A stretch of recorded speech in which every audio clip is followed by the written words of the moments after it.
Hi, welcome to the fifth video in this Law and Finance course. Today I would like to talk to you about the crisis of the 1970s.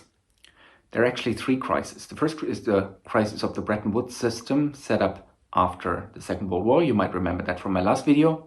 The second crisis is the crisis of the welfare state economies in the Western Hemisphere. They had to change their economic model in the 1970s. And the third crisis is the debt crisis in the global south of developing and emerging economies that mostly took place in the 1980s, but is the direct result of the crisis of the 1970s. So let's get started. You might remember these two gentlemen from last time, Harry White and John Maynard Keynes, the fathers of the institutional arrangement of the post-war era. And you might also remember the three elements of which this institutional arrangement was composed. The first was a system for the maintenance of stable exchange rates. The International Monetary Fund had set up a system of pegged exchange rates where all currencies had to tie their exchange rate to the US dollar, and the US dollar was exchangeable into gold at a fixed rate. The second element was for economic development. International banks, developmental banks, especially the World Group, but also regional development banks, invested into the reconstruction of Europe and other continents, actually of the entire world after the Second World War. And the third element was trade.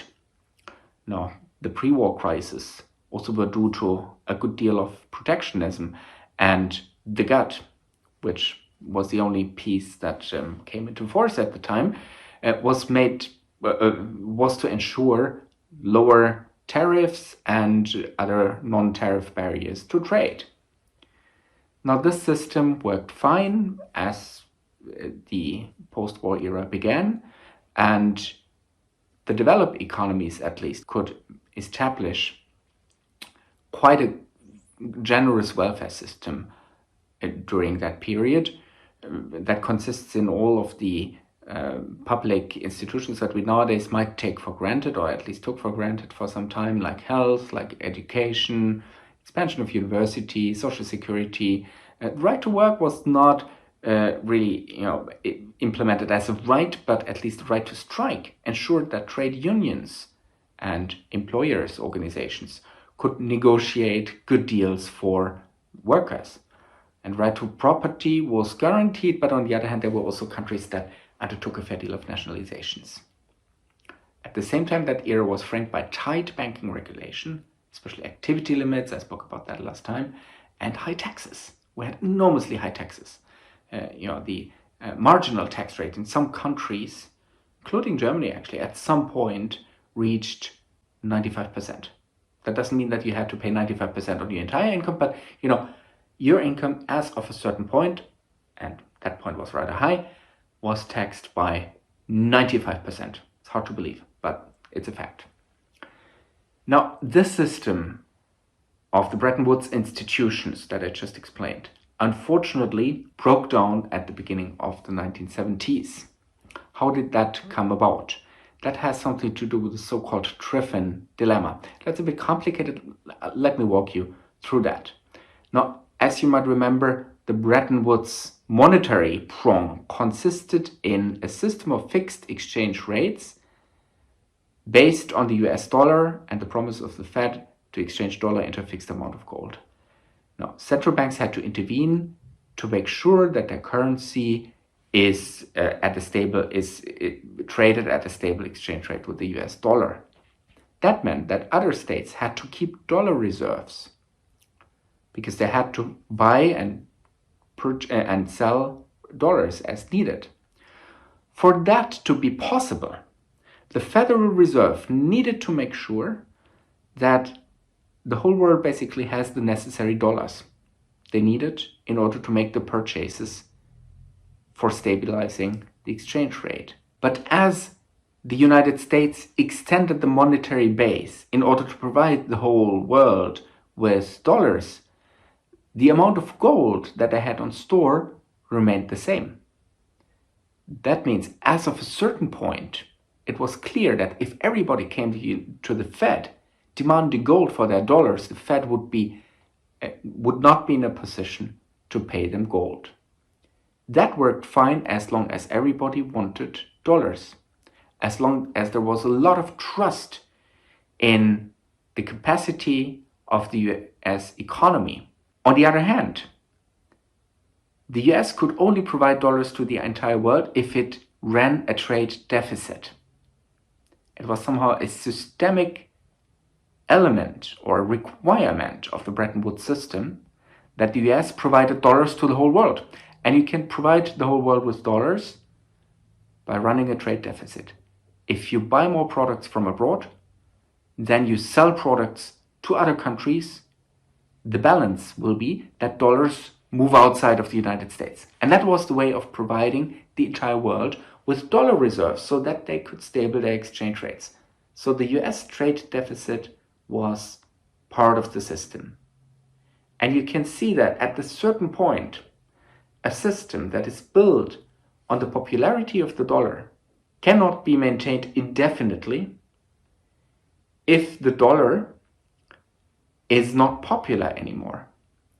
And the dollar is not popular anymore at some point if the trade deficit becomes too large so that the trust in the capacity of the US economy to play this role of an anchor will evaporate.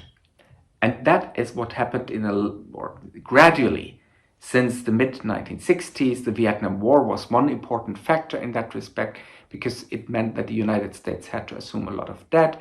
And that also meant that, they had to borrow abroad, and the dollar therefore was less and less valued at the exact price. It was overvalued. Yeah, so there was more trust into the dollar than the economic fundamentals actually would have justified. And also, since there were so many dollars issued by the Federal Reserve at one point, trust in the capacity of the US to exchange dollar into gold also diminished.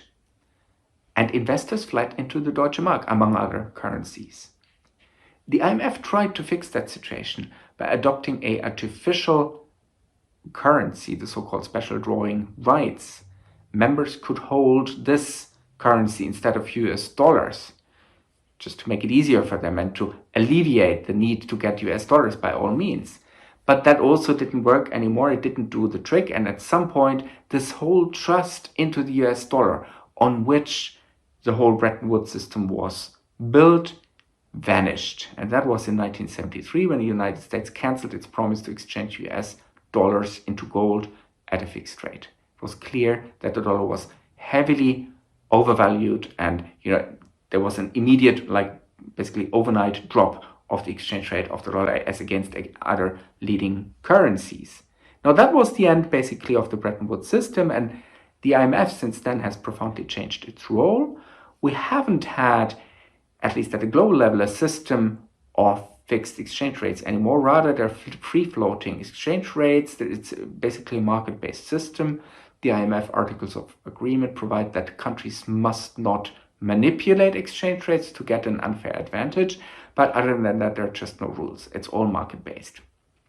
What the IMF does is instead economic surveillance. So it goes to countries, it reviews their economic policy and tries to encourage economic policies that would ensure some degree of stability. So rather than having an institutional system, what they now do is they try to fix things by advising governments, and that might affect all sorts of economic policies. For example, labor market policies. Should they flexibilize their labor market?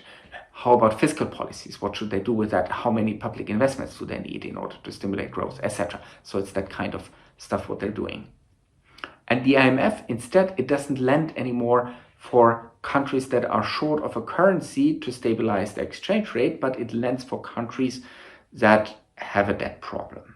That's effectively what they're doing now, even though the instruments by which they lend money or by which they grant access to the fund to a certain country, because the IMF is still actually a fund of money, the instruments have remained the same, but their function has changed profoundly.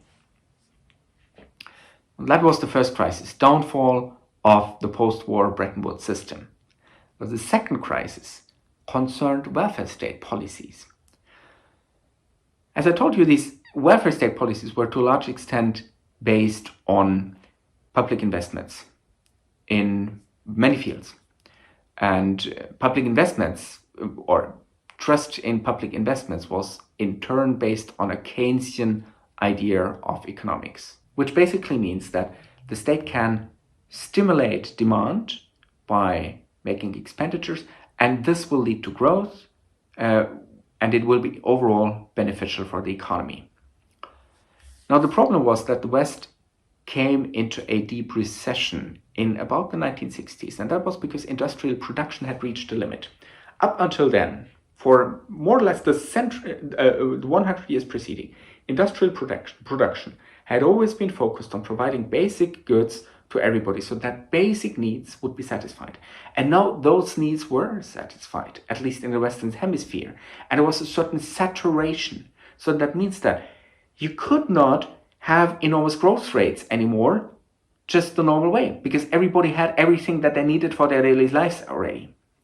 And that is the point when the whole idea of a product became very, very different, when products tried to become better and to create needs that people didn't know before that they had.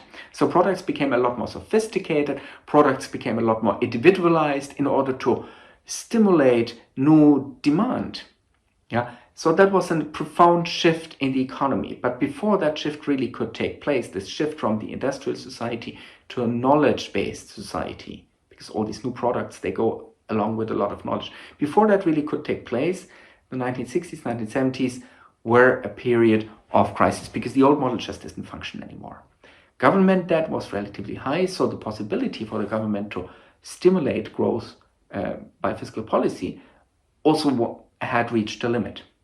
And then one particular crisis occurred, and that was the oil crisis. And the oil crisis was different, because the oil crisis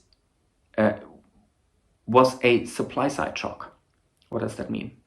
The supply of one good of oil all of a sudden collapsed. There was a lot of demand, but almost no supply.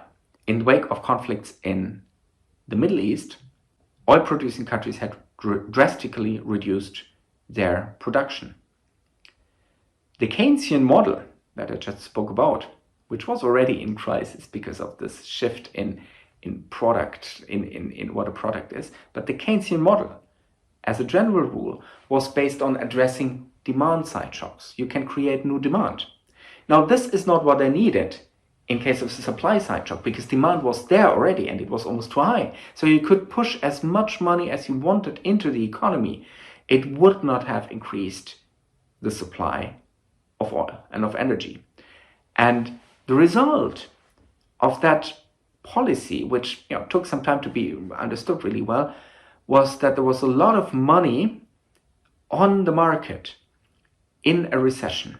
And so you had the combination of a recession and an inflation, which is very rare. Normally, inflation is a sign of economic growth or of the government just printing money like crazy. Nothing of this occurred here. It was just a supply side shock that left all the money that was already on the market with no use.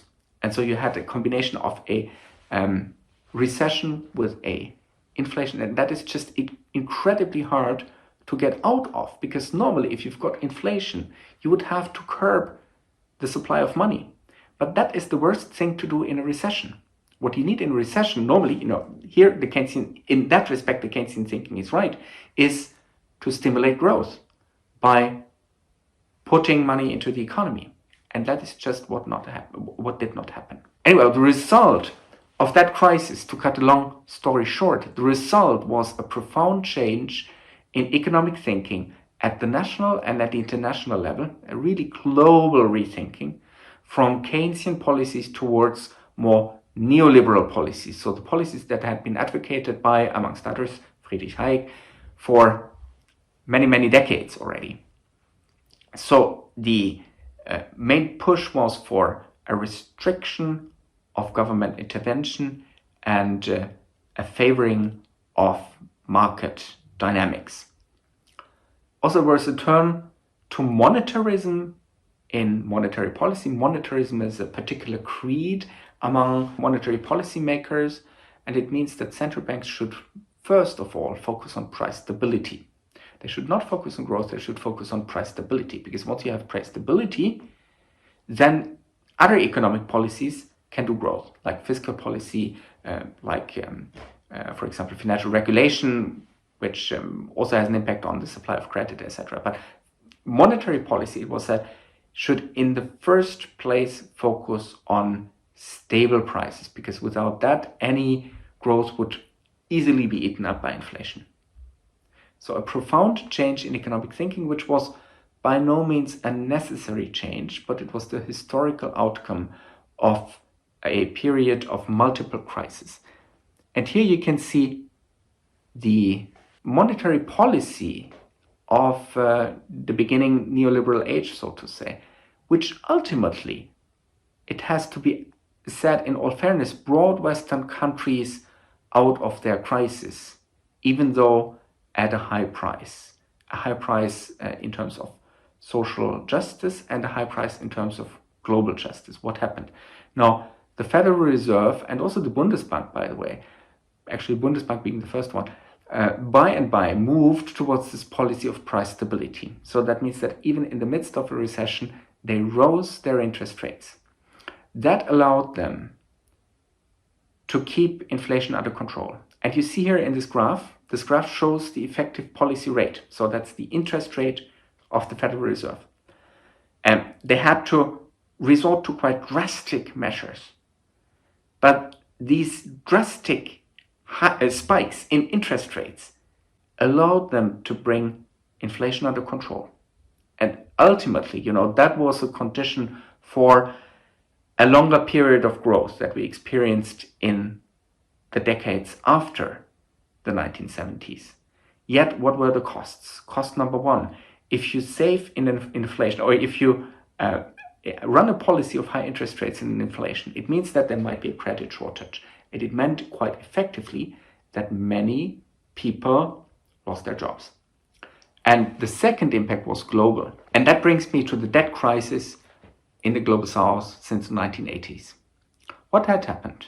After the Second World War, and for many countries, after reaching independence in the period between 1950 and the late 1960s, developing and emerging countries had an enormous need for capital in order to build their infrastructure and to industrialize themselves.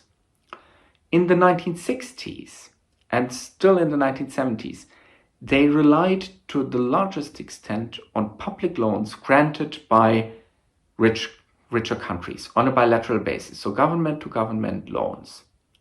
That changed in the 1970s.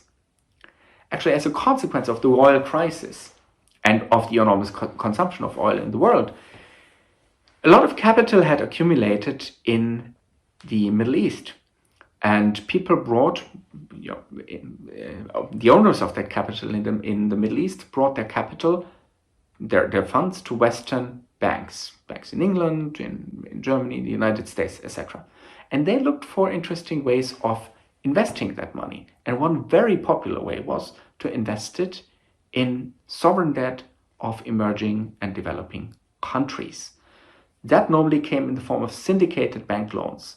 And in that respect, Western banks operated like an insurer or intermediary for the owners of the funds that, for the most part, were from the Middle East. Because they didn't borrow the money directly from the Middle East to the developing countries, but the one who really borrowed the money were the Western banks. Investment in emerging and developing economies was a good thing to do, or seemed to be a good thing to do for much of the 1970s.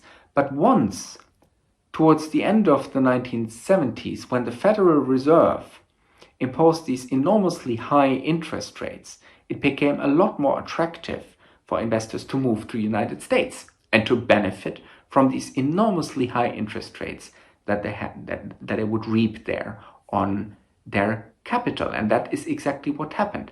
At the same time, this recession in the West, in the developed states, together with this change in the way in which products were made, meant that there was comparatively less demand for commodities, which was still then and is still now the main source of income of emerging and developing economies. So that also meant that the prospects for emerging economies and developing economies became much worse at the beginning of the 1980s. There was just not so much demand because products moved more and more towards services, and because the West found itself in a serious crisis, and because interest rates in the Western developed countries were so much higher. So the result was an enormous flight of capital. Conditions had just changed so fundamentally that it was no longer attractive to invest that much, at least in emerging and developing countries. And the result was a major debt crisis that didn't really find a quick fix, that lasted well until the 1990s, when a profound international effort was undertaken to reduce the stock of debt. Now here is a table that is from the book by Carmen Reinhardt and Kenneth Rogoff, and that shows you all the defaults in that period from 1970 actually to 2008, and you can just go through all the countries. You see there are many developing countries, but also emerging economies or economies that nowadays are developed, like Chile and Mexico, and they went through sometimes a series of defaults in that period, and sometimes not many years apart from each other. Like for Ecuador, you've got 3 defaults here within 30 years. And you can imagine that one such default is quite a dramatic event. And sometimes it lasts for a number of years until the debt is restructured and until a country regains access to international capital markets. So it has a profound impact also on the ability of the state to spend, and therefore on the lives of people. That is just something that you should keep in mind. So now I've got prepared some slides for sovereign debt crisis, which give you an impression on the usual conduct or the usual sequence within one sovereign debt crisis. It's a bit like an asset crisis. It's actually not that different. You also have a bubble. That's stage 1, rising debt. And that can have different reasons. It can be a currency arrangement that is very favorable. Many countries tie their currency to US dollar or to other currencies in order to facilitate investments. And so, for some condition that might have nothing to do with your country, but that might have a lot to do with low interest rates in the country where the money originates, you get a lot of funds. And that requires a lot of trust. And that it might be beneficial for you, it might stimulate some growth, but at the same time, what do you do if the money flows out again? So there's a risk if you've got enormous capital inflows. Other reasons can include financial liberalization. The provision of financial services just becomes easier. That is what happened in the EU then in 2008 and after, or actually in 2010 when it broke out. One other factor for rising debt levels could be low taxes. You did not tax enough and you spend too much money. Or your economy is just not competitive and you put a lot of money into it just to drag on, but in reality you need some reform and you're kind of trying to avoid that moment of truth, but at some point it will come when your debt gets too high at least. So that's stage 1, rising debt. And then stage 2 is again, like in the case of an asset crisis, it takes a trigger event. That might be an external event, like in the 1980s when these interest rates rose abroad and causing a lot of capital flight.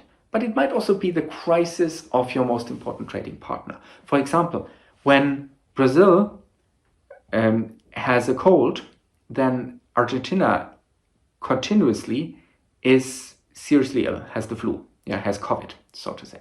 And that is just because they're so closely interconnected, and Argentina depends in many respects on exports to Brazil. It's its most important market.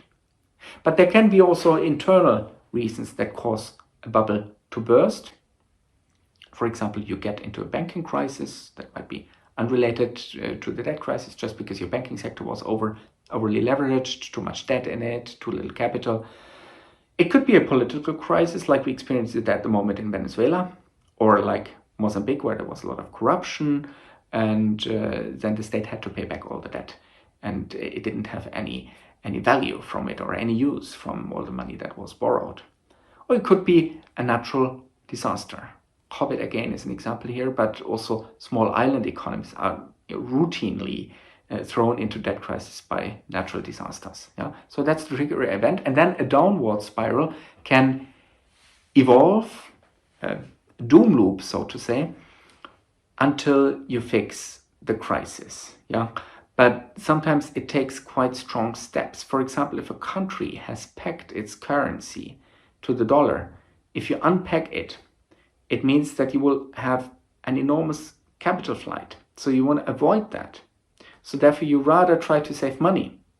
But then you have austerity within a recession, which is a bad thing to do because it just brings you further down into the crisis. You buy a little bit of time, but then you end up much, much worse. Yeah. So all these things can happen until that debt crisis is, until the problem is fixed at the root, and that means you need some safeguard measures. And there can be different ways in which you do that. For example, you can finish the treacherous arrangement like currency management that brought you into that crisis. You can try to diversify your economy. That will take a long time to do so, that you're not dependent anymore on only one country. And there are, of course, a lot of risks involved, like capital flight if you all of a sudden have a drop in your exchange rate. And the second alternative, the much more burdensome in many respects, but also the more sustainable, is that you try to get a debt restructuring. And normally that involves loans by international organizations like the IMF or other states. And that comes with a lot of policy conditionalities. So then the IMF or other states or creditors that renounce some of their claims, they will say that you really have to save money now, and sometimes that can also bring you further down into a spiral. But sometimes after a while you end up with more growth and in a healthier state. But that is the ideal case. So much on the normal conduct of, or on the normal course of events in a debt crisis. That's all for today. I think I've covered a lot of ground, and this is a fantastic position from which we can discuss our text by Friedrich Hayek in our Zoom session. I'm looking forward to that and hope to see you there.